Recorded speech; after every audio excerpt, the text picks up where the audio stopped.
ठीक है, तो आपके पास दो वाटर टैंक्स हैं, दो वाटर टैप्स हैं, जो कि एक टैंक को 93/8 आवर्स में भरते हैं। जो बड़ा वाला जो नल है वो 10 घंटे कम लगाता है छोटे वाले के कंपेयर में। पूछा गया है कि दोनों नल कितनी देर में भरेंगे अलग अलग। तो हम करें लेट कर रहे हैं हम लोग यहाँ पे, let the time taken by smaller tap. छोटा वाला नल कितना टाइम लगा रहा है, मान रहे हैं हम लोग x आवर्स लगाता है। कितने घंटे लगाता है वो, x आवर्स। अच्छा, वर्क डन, उसका वर्क डन कितना होगा एक घंटे का, वर्क डन इन बना होगा कितना हो जाता है 1/x, है ना। ये तो हमने सीखा था अभी। 5 दिन लगा रहा है तो एक दिन का काम कितना हो जाएगा 1/5। तो अगर x आवर्स लगा रहा है तो एक घंटे का काम कितना हो जाएगा 1/x। क्लियर है, ठीक है। अच्छा जी, और time taken by larger tap, time taken by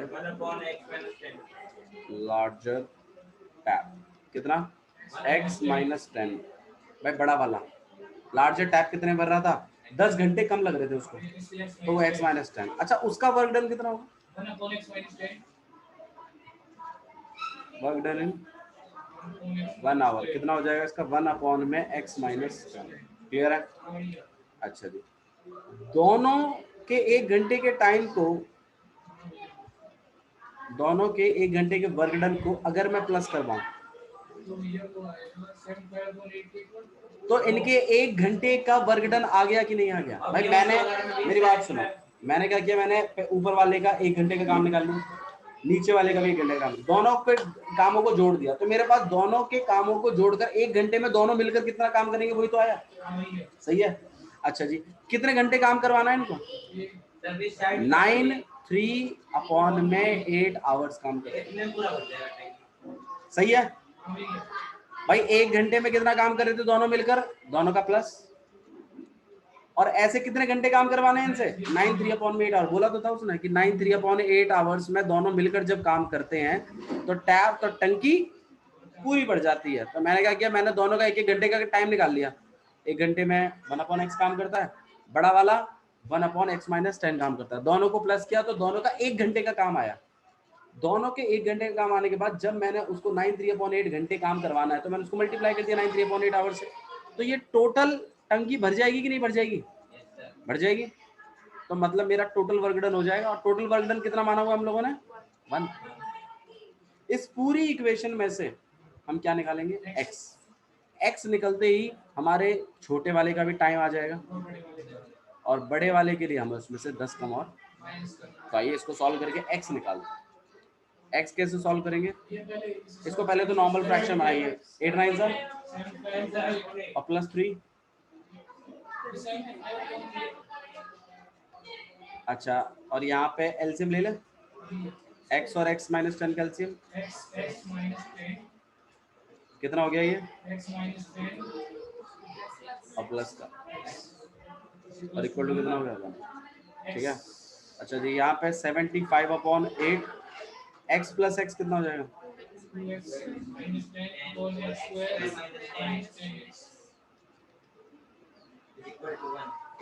सही है। अच्छा जी, अब क्या करना है, 75/8 को क्या करूँ, इधर मल्टीप्लाई कर दूँ और 8 को इधर मल्टीप्लाई कर दूँ। बोलो बोलो, सुन रहा हूँ। क्रॉस मल्टीप्लाई तो 1 के साथ होगा फिर इधर। देखो इस वाले केस में आप क्या कर लीजिए, 75 को तो ऊपर मल्टीप्लाई कर लीजिए और 8 को नीचे मल्टीप्लाई करिए, कितना हो जाएगा। सिर्फ 75 होता तो ऊपर वाले मल्टीप्लाई होता, नीचे वाले में कुछ नहीं होता। या 1/8 होता तो नीचे वाले में मल्टीप्लाई होता, ऊपर वाले में मल्टीप्लाई नहीं। न्यूमरेटर वाला पार्ट न्यूमरेटर में मल्टीप्लाई करिए, डिनोमिनेटर वाला पार्ट ब्रैकेट दोनों के साथ है ना। 75 को मल्टीप्लाई करें कितना हो जाएगा 150 और इक्वल टू में 750 और अपॉन में 8x² - 80x इक्वल टू। अब क्या करना चाहिए, अब क्रॉस मल्टीप्लाई, इसके नीचे कुछ नहीं तो 1 है, इसको उधर और इसको, तो यहाँ पे 150x और -750 8x² - 80x। क्लियर। अच्छा सब कुछ एक तरफ कर, बोलो बोलो बोलो बोलो। 75/8 पूरे से इसलिए मल्टीप्लाई नहीं किया क्योंकि ये दो पार्टों में बटा हुआ है, ऊपर वाला पार्ट अलग है, नीचे वाला पार्ट अलग। ऐसे इजी पड़ेगा आपको करने को, आप पूरे को कर सकते हो, लेकिन वो टफ बन जाएगा, फिर फ्रैक्शन में आ जाएगी बात। मेरे वाले क्वेश्चन में देखो कोई फ्रैक्शन नहीं आया, नॉर्मल नंबर। तो अगर कभी भी आपके पास ऐसा है तो ऐसे ही क्या करो, ऊपर वाले को ऊपर वाले के साथ, नीचे वाले को ठीक है। करने को तो हम इसमें बहुत कुछ कर सकते हैं, लेकिन अभी नहीं करने फिलहाल, ठीक है। अच्छा जी, सब कुछ एक तरफ कर रहा हूं मैं, यहाँ मैंने 0 कर दिया। ये कितना हो गया, 8x² minus 80x minus 150x plus का 7। तो यहाँ कितना हो गया आपके पास, 8x² माइनस का ये कितना हो जाएगा भाई, 230, और ये प्लस का कुछ कॉमन निकाल सकते हैं, 2 तो निकलता हुआ दिख रहा है मुझे, 4 भी निकल सकता है, 4 नहीं निकलेगा, 2 ही निकलेगा बस। तो कितना हो जाएगा ये, 4x² माइनस 115x और प्लस कितना हो जाएगा ये 37 और इक्वल टू, इस 2 को 0 के नीचे भेज दूंगा, खत्म हो जाएगा। हमारे पास आएगा 4x² माइनस 115x और प्लस का 370। इक्वेशन को अच्छे से लिख लीजिए और फटाफट मेरे को इसमें से x निकाल के दिखाओ। 4x² माइनस 115x और प्लस का 375 इक्वल टू 0। a की वैल्यू कितनी है,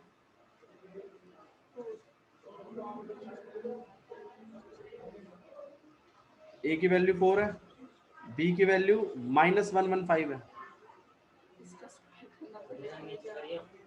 किया तो है माइनस 115 और c की वैल्यू कितनी है 370। सही बात है, डी निकालने के लिए b का स्क्वायर करना पड़ेगा। तो 5 से एंडिंग वाले का स्क्वायर तुम्हें आता तो है करना, 5 का 25, 11 में एक बढ़ाओ 12, 12 इंटू 11 132।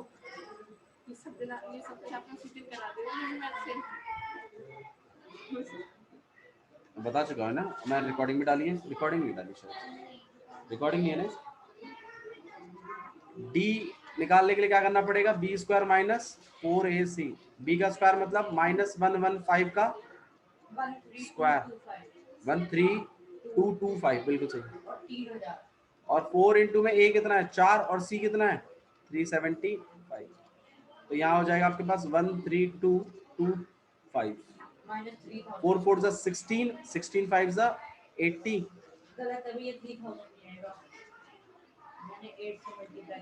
फोर फोर अच्छा 4 4 8 से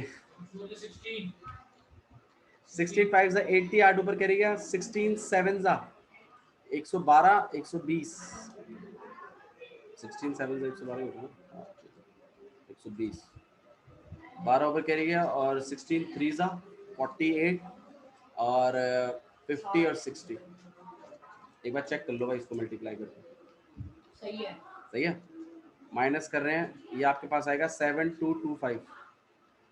तुम गौर कर सकते हो, देखो ये 85 का है, 5 का 25 और 72 किसको प्लस करके आता है 8 9 पे तो आता है। तो हालांकि आप चाहो तो मैंने जो शॉर्टकट बताया हुआ है वैसे भी कर सकते हो आप लोग, पीछे के 2 नंबर लेके लास्ट में 5 कब आता है 5 पे आता है, और 72 के नजदीक का स्क्वायर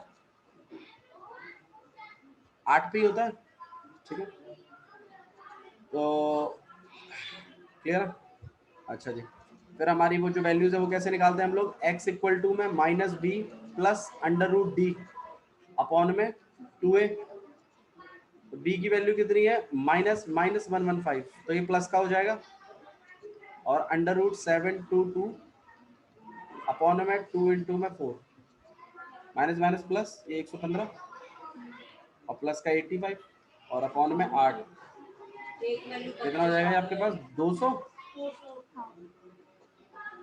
अपॉन में 8। 8 से अगर इसको काटे तो कितना 8 2 जा 16 और 8 5 जा 25। 50।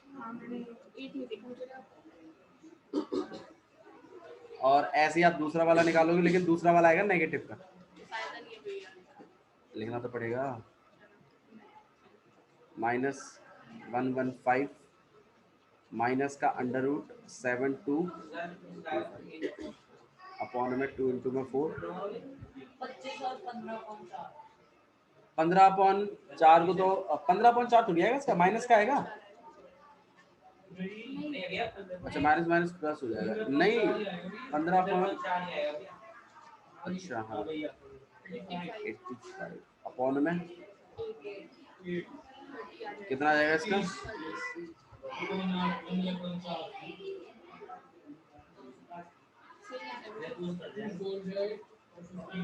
कितना आएगा,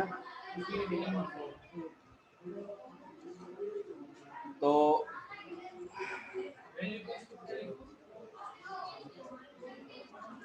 25 पुट करो, क्योंकि 15/4 मतलब कितने घंटे हो गए, 3 पॉइंट कुछ, और दोनों मिलकर जब काम कर रहे थे तो कितना घंटे लगा रहे थे, 9 घंटे कुछ। तो जब दोनों मिलकर 9 घंटे लगा रहे हैं तो अकेला 3 घंटे में कैसे कर देगा, समझो इस बात को भी।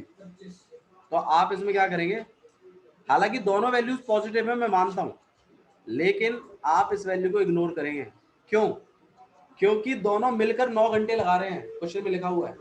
तो एक 9 घंटे से कैसे कम में कर देगा, 9 से ज्यादा में करेगा, तो 15/4 आंसर नहीं हो सकता। तो आंसर कितना होगा आपके पास, आप लिखोगे hence time taken by smaller tap, कितना 25 hours, and time taken by larger tap कितना भैया, 10 कम करना है ना, 25 - 10 कितना, आया नहीं आया, सिंपल है। बड़ा वाला जो टैब है छोटे वाले टैब से 10 घंटे कम लगा रहा है, तो छोटे वाले का टाइम हमने x सेट किया, उसका 1 घंटे का काम निकाल लिया 1/x। दूसरा वाला जो टैब था वो x - 10 लगा रहा था, उसका 1 घंटे का काम निकाल लिया 1/x - 10। दोनों को 1-1 घंटे काम करवाया तो दोनों को प्लस में लिख दिया, ब्रैकेट लगाकर कितने घंटे काम करवाना था, 9/3/8 आवर्स, तो 9/3/8 आवर्स से मल्टीप्लाई कर दिया, और किसके इक्वल लिख दिया, टोटल काम के, टोटल काम कितना हमारा 1। पूरी इक्वेशन को सॉल्व किया और क्या निकाल के लेके आए हम लोग, x। इसमें एक सिचुएशन यहाँ पर आई थी जिससे आपको निकलना पड़ेगा खुद से, ये वाली, जब हमने 9/3/8 आवर्स को कन्वर्ट किया था तो ऐसा कुछ आया, ऊपर वाला पार्ट ऊपर वाले से मल्टीप्लाई होगा और नीचे वाला पार्ट नीचे वाले से मल्टीप्लाई, जो गलत नहीं करना। फिर क्रॉस मल्टीप्लाई, एक क्वाड्रेटिक इक्वेशन बनेगी, क्वाड्रेटिक इक्वेशन को हम सॉल्व, क्लियर है। क्रॉस मल्टीप्लाई क्यों कर दिया, बीच में इक्वल टू थोड़ी है, नॉर्मल मल्टीप्लाई में है ये, 75 को नीचे भेज दिया था 1/, और 8 ऊपर भेज दिया, हाँ ठीक है, वो बात तो वही पड़ेगी, बात तो वही, क्रॉस मल्टीप्लाई तुमने उधर ले जाके किया, मैं तो यहीं से यहीं कर रहा हूँ, गलत क्या है भाई। करने को जो बच्चे थोड़ा मैथमेटिक्स जानते हैं वो ये सोच रहे होंगे भैया ने ऐसा क्यों नहीं किया, 2x - 10 अपॉन में x² - 10x, हम इसको वहां भेजते तो 8 ऊपर चला जाता, 75 नीचे आ जाता, फिर करते हम क्रॉस मल्टीप्लाई, बात वही है, 75 आपने इससे मल्टीप्लाई करा तो मैंने यही कर दिया, 8 इससे करना तो लो 8 भी कर दिया, बात तो वही है, फिर क्रॉस में भेज दिया दोनों, गलत क्या, ठीक है, आया समझ में। तो ऐसे भी कर सकते हैं आप, आंसर सेम आएगा, आंसर में कुछ चेंज नहीं। Let's move to the next exercise, exercise 4.4।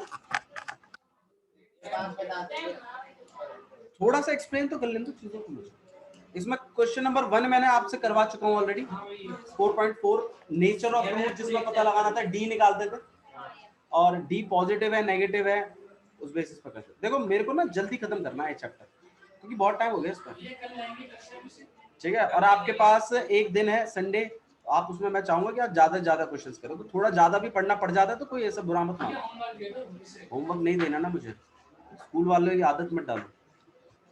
Okay, question number first करवा दिया मैंने, क्वेश्चन नंबर सेकंड देखिए, question number second important question है, बोर्ड एग्जाम्स में पूछा जाता है, टिक कर लीजिए। 4.4 एक्सरसाइज क्वेश्चन नंबर 2 आया ना, आता है, मैं बोल रहा हूँ आपको। 4.4 क्वेश्चन नंबर 2, क्वेश्चन नंबर 1 भी आता है, क्वेश्चन नंबर 2 भी आएगा, इंपॉर्टेंट है। फाइंड द वैल्यू ऑफ के करके आता है इसमें से question.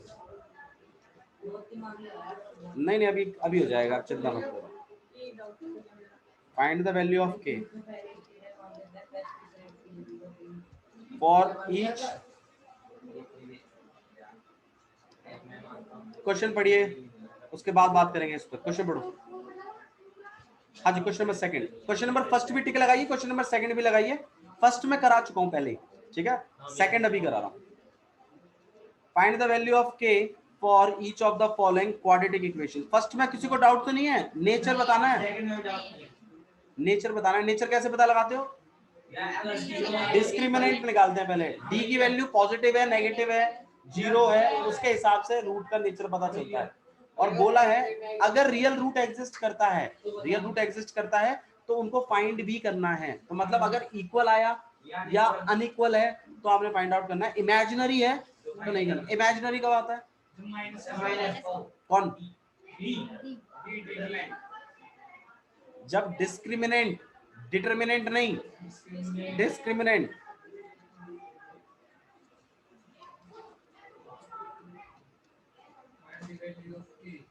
so that they have two equal roots। Question का मीनिंग बताइए यशिका, बताइए यशिका।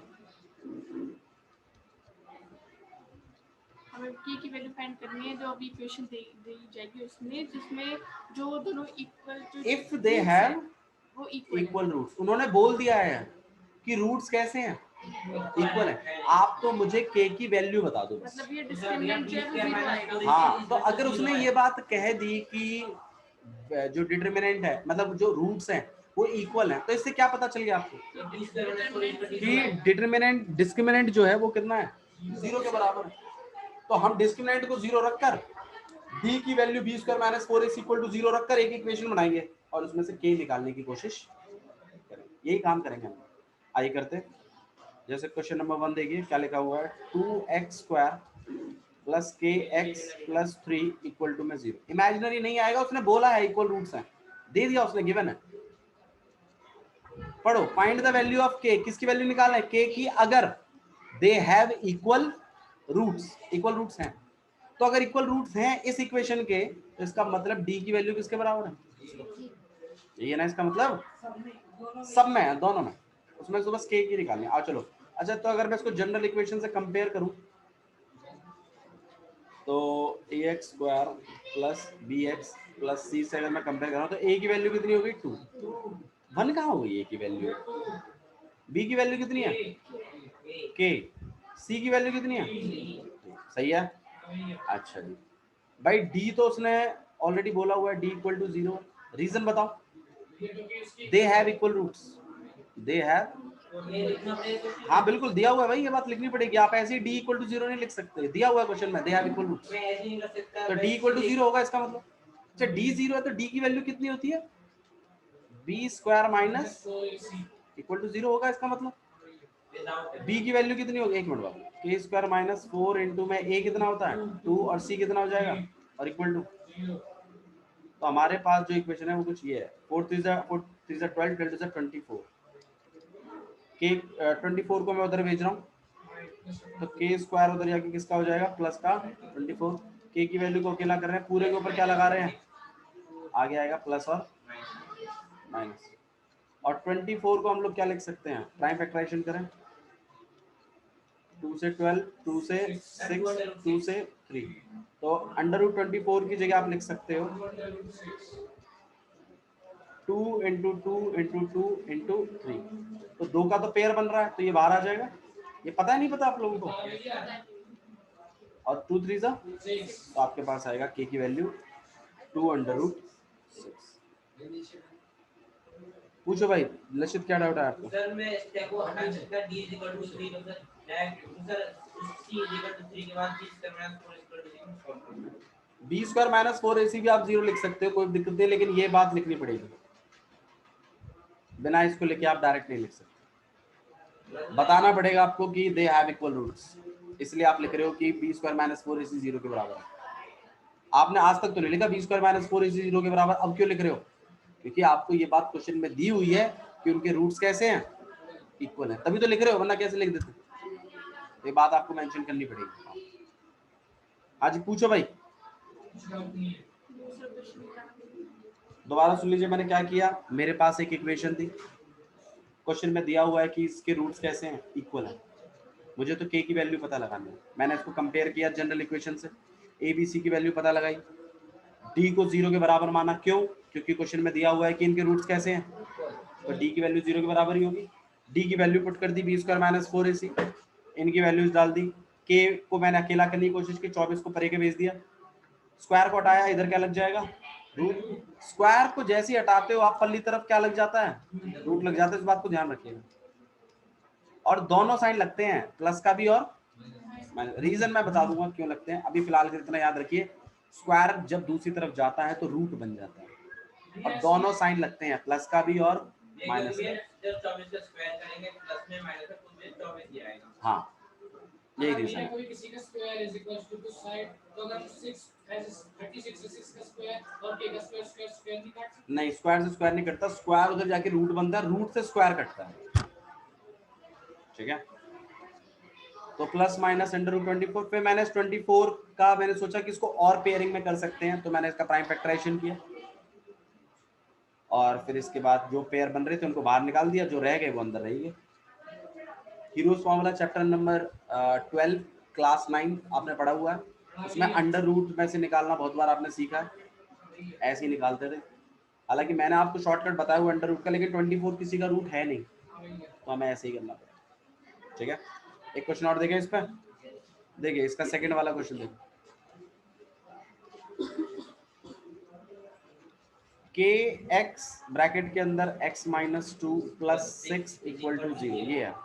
अच्छा ये बोला है कि ये इस क्वाड्रेटिक इक्वेशन के भी रूट्स 0 हैं, लेकिन जनरल इक्वेशन से कंपेयर करने से पहले आपको नहीं लगता यहाँ पे क्वाड्रेटिक इक्वेशन है ही नहीं, तो बनानी पड़ेगी। तो बनाने के लिए हम इसको इससे मल्टीप्लाई और अगले वाले से मल्टीप्लाई, ब्रैकेट है ना यहाँ पे, मल्टीप्लाई करेंगे कितना हो जाएगा, ये के एक्स स्क्वायर, इसको अगले से करेंगे तो कितना हो जाएगा, माइनस 2k x और प्लस का 6 और इक्वल टू। अगर हम इसको जनरल इक्वेशन से कंपेयर करें तो a x square plus b x plus c equal to 0, a की वैल्यू कितनी है के, बी की वैल्यू कितनी है माइनस 2k, के भी है साथ में x, और सी की वैल्यू कितनी है 6, और इसमें भी रूट्स कैसे हैं, इक्वल है, क्वेश्चन में लिखा हुआ है, तो d इक्वल टू कितना हो जाएगा 0।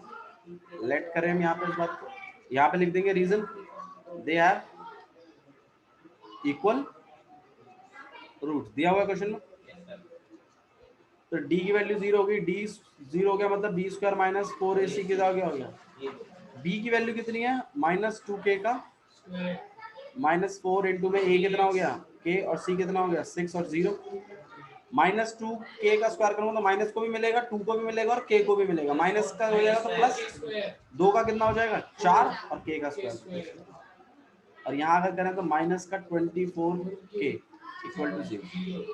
अच्छा जी, कॉमन निकालेंगे, हम इसमें से कॉमन निकालने की कोशिश करेंगे। हम यहाँ पे k बाहर निकाल रहे हैं, 4 के बाहर निकाल सकता है वैसे, ठीक है। यहाँ पे हो जाएगा आपके पास k माइनस 6 और इक्वल टू, तो हम क्या करेंगे 4k इक्वल टू 0 कर देंगे, k कितना आ गया 0 अपॉन 4 0, और यहाँ पे k माइनस 6 को भी 0 कर देंगे, k किसके बराबर हो गया 6। अच्छा k की वैल्यू 0 नहीं हो सकती, क्यों, आप एक बार करके देखना k को 0, अगर k 0 हो जाएगा तो ये पूरा पार्ट क्या हो जाएगा, तो 6 क्या 0 के बराबर है, ये कहना चाहते हो, तो ये चीज पॉसिबल नहीं है, ठीक है। तो आप क्या करेंगे, k को 0 नहीं रखेंगे बल्कि इस वाली वैल्यू को पिक करेंगे,